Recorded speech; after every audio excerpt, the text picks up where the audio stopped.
tahimik na gabi, ako'y nag-iisa. Iniisip bakit dinala ko sa malayong lugar. Bawat hakbang dito may pagod at hirap, pero tuloy pa rin kahit minsan nakakapagod.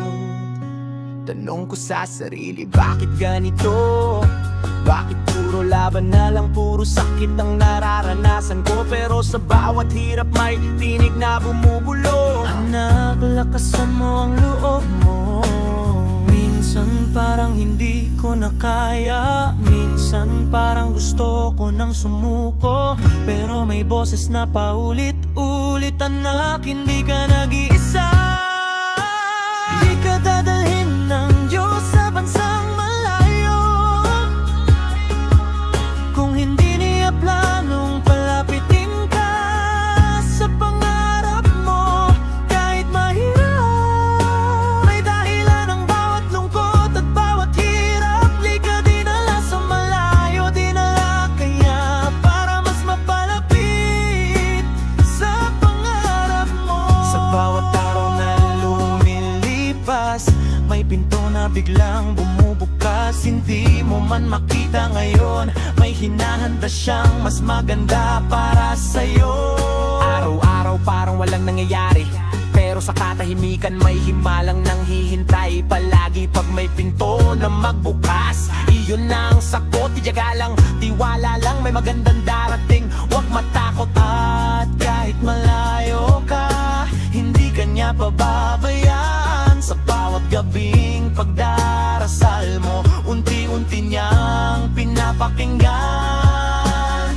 Minsan parang walang nangyayari, pero sa likod ng katahimikan may himalang binubuo para sa'yo.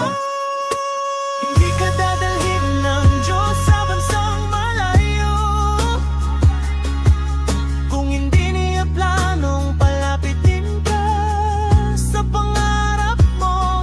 Kahit mahirap, may dahilan ang bawat lungkot at bawat luha. Hindi ka dinala para malayo ka, dinala ka niya para mas mapalapit sa pangarap mo.